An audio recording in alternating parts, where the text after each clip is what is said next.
বিদ্যুৎ বিভ্রাট না, অনেক বিভ্রাট চলছে দেশে, এটা তো আছে। কিন্তু এটা সরকার চেষ্টা করছে, এটা তো হচ্ছে বিগত সরকারের লুটপাটের ফল বাংলাদেশের মানুষ এখন ভোগ করতেছে। যে লক্ষ লক্ষ ডলার যে বিদেশে পাচার করছে, এটা বিদ্যুৎ থেকে আয় করেছে, বিভিন্ন দুর্নীতির মাধ্যমে আয় করেছে, এটার ফল বাংলাদেশের মানুষ এখন ভোগ করছে। এটা রিকভার করতে সময় লাগবে। আমি নিশ্চিত আজকে যারা সরকারে আছে তারা সেই দায়িত্ব পালন করার চেষ্টা করছে।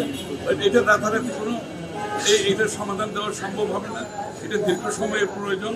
কারণ যারা টাকা লুটপাট করে খেয়ে বিদেশে পাচার করছে তারা নিজেরাই পালিয়ে গেছে।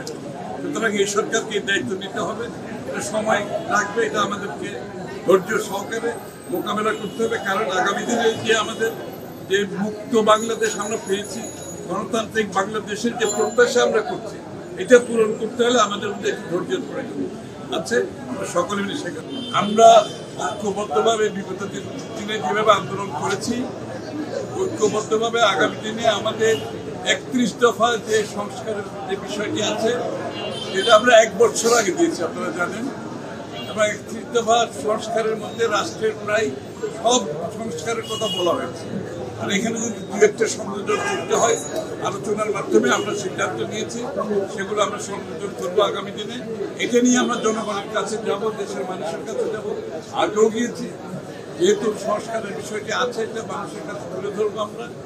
এবং আজকে যে সরকার আছে, ইন্টারিম সরকারকে আমরা সহযোগিতা করছি তাদের কাজে।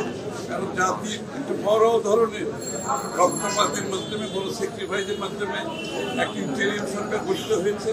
এবং এই ইন্টারিম সরকার যাতে যত দ্রুত তাদের কাজগুলো সম্পন্ন করতে পারে, সম্পন্ন করে দেশকে একটি আগামী দিনে ইলেকট্রাল প্রসেস, নির্বাচনী কার্যক্রমের মধ্যে নিয়ে গিয়ে যে আগামী দিনে একটি স্বৈরাচারী প্রথা থেকে গণতান্ত্রিক পথে দেশ ফিরে আসে এবং গণতান্ত্রিক আন্দোলন, গণতন্ত্রের মাধ্যমে দেশে যে নির্বাচন হবে, দেশের জনগণ সিদ্ধান্ত দেবে, তাদের নির্বাচিত যারা সংসদ সদস্য হবে সরকার গঠন করবে। এবং এখানে আমরা ঐক্যবদ্ধভাবে কাজ করতে ঐক্যমত হয়েছে। আপনারা জানেন, আমরা শুধু আন্দোলন করি নেই, আমরা শুধু 31 দফা সংস্কার দিয়ে নেই, আমরা কিন্তু একত্রে এখনো কাজ করে যাচ্ছি। এবং আগামী নির্বাচন পরবর্তীতে যে জাতীয় সরকারের কথা তারেক রহমান সাহেব বলেছেন, সেখানে আমরা সবাইকে নিয়ে এই 31 দফা বাস্তবায়ন করবো ইনশাআল্লাহ।